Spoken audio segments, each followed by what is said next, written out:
Alright, so here's the second part of the video. I have the mounting brackets. So they basically go in like so, like that. So the bolts will actually screw in from the front. So the factory caliper, the caliper actually sits on this side, and the bolts screw in from the back, like so. But with this Goodwin big rotor setup, it actually the factory bolts actually screw in from the front, like so. So here you actually see that the surface here is machined, so it's nice and square. I wonder if the back is machined as well. Looking at it, let's see. Oops. Looking at it, it actually, yeah, it's machined as well. So the back bolts are machined as well. So that's good.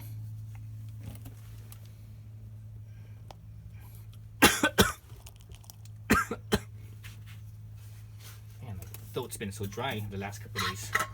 I wonder if it's the smoke from the fires. So in California right now, we're having like these big fires. And the last couple of days, every morning that I woke up, the sky's been kind of, you know, because there's smoke and there's smoke up there, but it's not low level smoke. It's like higher level smoke. So I don't smell any smoke down at, you know, at ground level, but you can actually see the smoky haze, and it looks kind of like clouds almost, but it has that, you know, the dirtiness of smoke to it. So I wonder if that's agitating my throat. So last couple of days, waking up, going outside, and you can see, you know, normally the sunlight, but on the ground it's, you know, just regular sunlight. But last few days it's been having like this sort of a yellowish hue to it on the, you know, on the ground. So anyways, back to the brakes. So, you know, here's the picture from Goodwin. So they show the bolts coming in from the front instead of the back. They also say 35 foot-pounds and Loctite. So I did contact Goodwin about this right here, about the Loctite. So here the number is 271, which is red Loctite, high strength. High temp Loctite is 272. So I asked them about this, and they said, you know, this was a typo, and it's not. They say don't use the 271. Don't use the high strength red Loctite. Use the 272 high temperature Loctite. So I have some high temperature Loctite with me. It's a good thing because I don't have any red high strength Loctite. I actually never use that stuff. I don't like that stuff.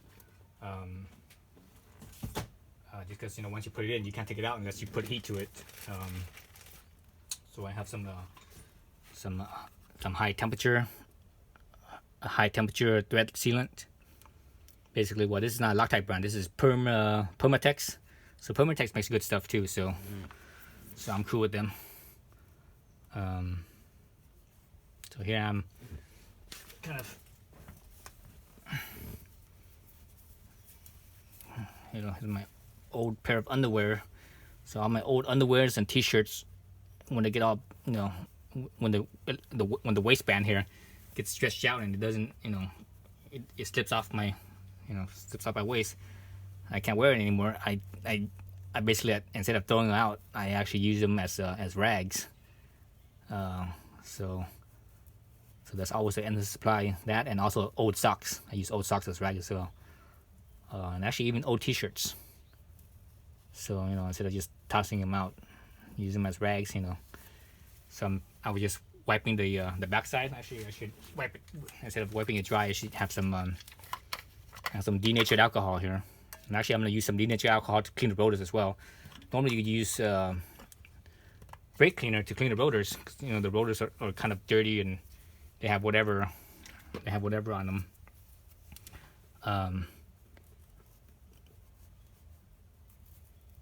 So I would use brake cleaner, but I don't have any brake cleaner, so I'm gonna have to make do with it, instead of, you know, driving 5 miles down the road to the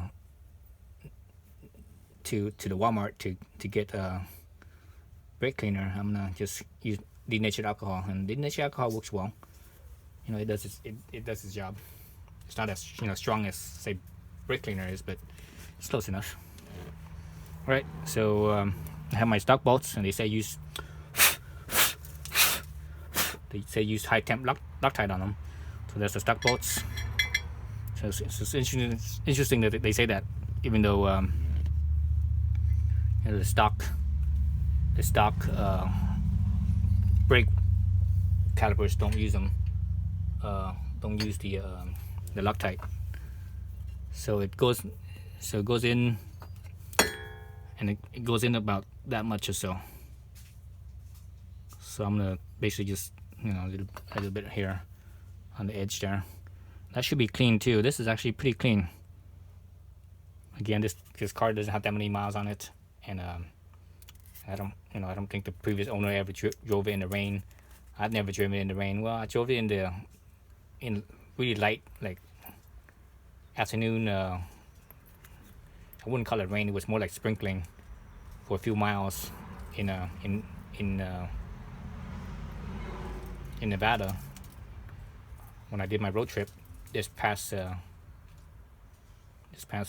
month or so, or you know, last week when I came back last week. So there's my little bit of Loctite on one. Let's get some on the other side.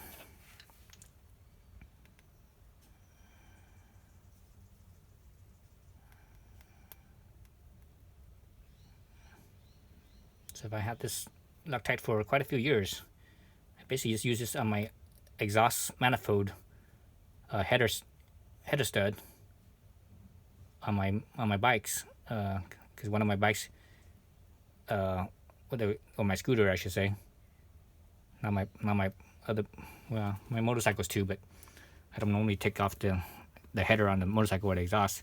But on that one scooter I have, to change the rear tire, you have to take off the exhaust. So that's why I have this. I always have to take that off. So their bracket here has the helicoil in here instead of just the straight aluminum. So that's good because that's a lot more durable. That's a lot more durable than just the straight up aluminum. So it's blowing out whatever dust there was in there. On there. And through it lightly.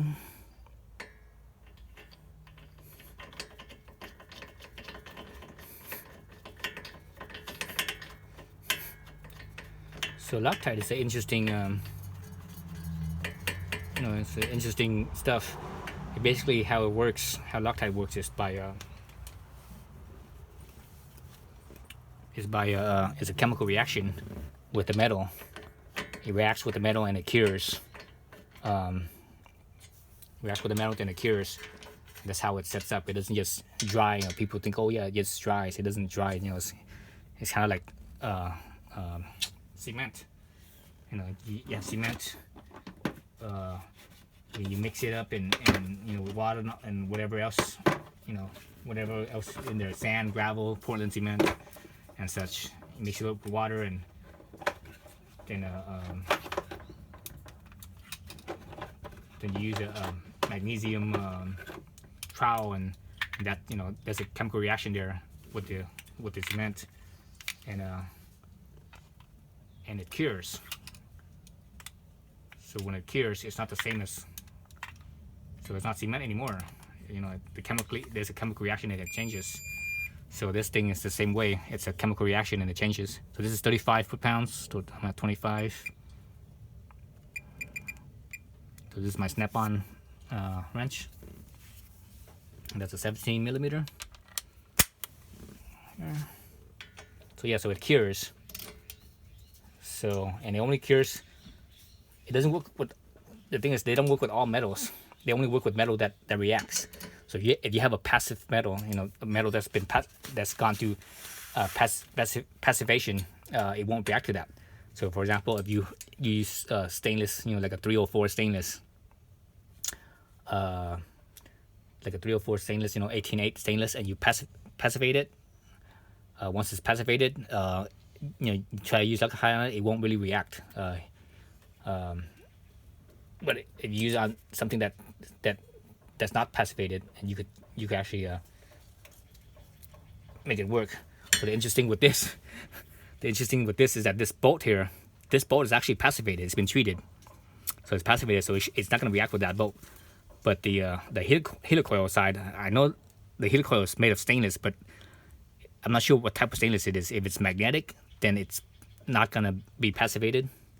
And the aluminum on here is, I'm not sure if the aluminum where it's been threaded is was anodized or not. If it was anodized, then that's also been passivated as well, so it probably won't react at all. But if it's threaded after it was anodized, then that means there would be exposed aluminum.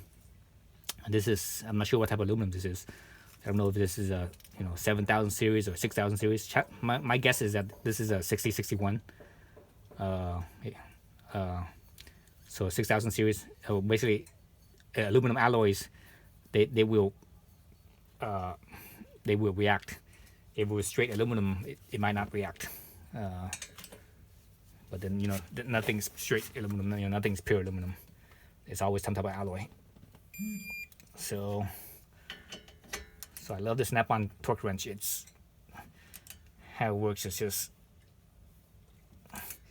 it has the beep and the vibration, and it tells you where it was at too. So it was 35.4 foot-pounds. So that's cool right there, huh? All right, so that's in. Now I could stick my rotor on. So yeah, so that's the passivation, how Loctite works. So a lot of people don't know that. You have to, it only works with metal, and you have to use a metal that's reactive. If the metal's not reactive, it's not gonna work very well. All right, so what I'm gonna do now is I'm actually gonna clean up the rotor with some denatured alcohol.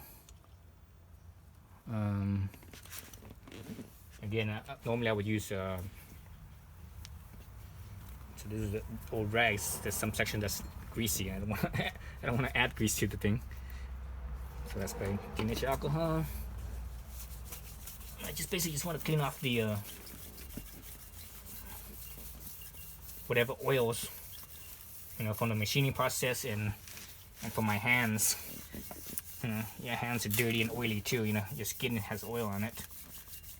So this is more critical when the brakes are new, the rotors are new, and also when the brake pads are new as well. Once they get used and things wear in, bed in, it's not as critical. And obviously I can still see all the little tiny bits of rust on here. That's fine, no big deal. So that's cleaned up. I mean, this is it's not a white rag, so you can't see the dirt, but there's a little bit of dirtiness right here. So I'm gonna clean up that side. I'm not gonna do the front side yet, because I'm probably gonna end up touching the front side. So I'm not gonna touch the back side. Put that on. Now I can wipe. Now I can wipe the.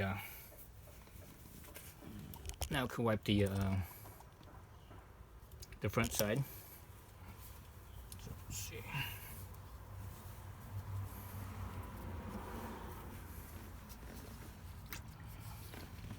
Again, normally I would use, and here's the marking from Goodwin, right side, because the veins are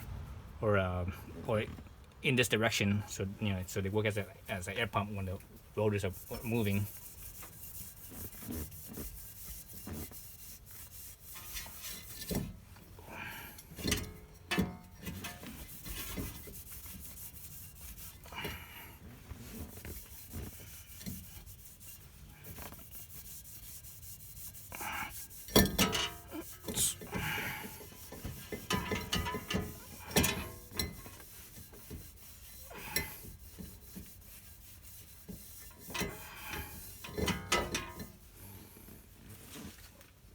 Hard when it's not sitting still. I'm gonna try not to touch the rotor. I'm just gonna touch the outside edges. It's just like a CD, right? When you have a CD or a record, you don't want to touch the working surface. You want to touch the edges. That's what I'm doing right now. I'm just touching the edges. So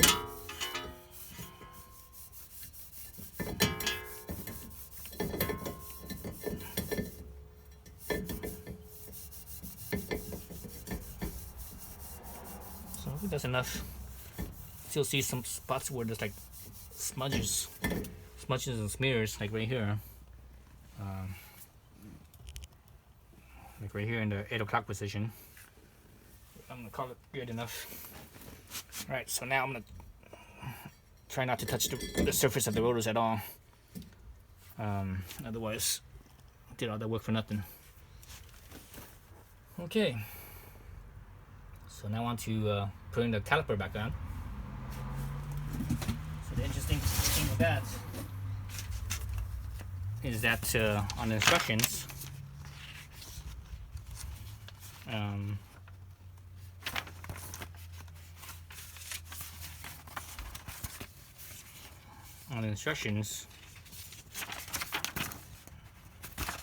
here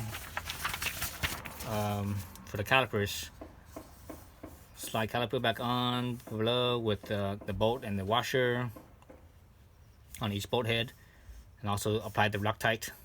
So use Loctite, but the foot pound is only 25 instead of 35. So all right, so let me, we have 16 minutes already. Let me stop this and do part 3.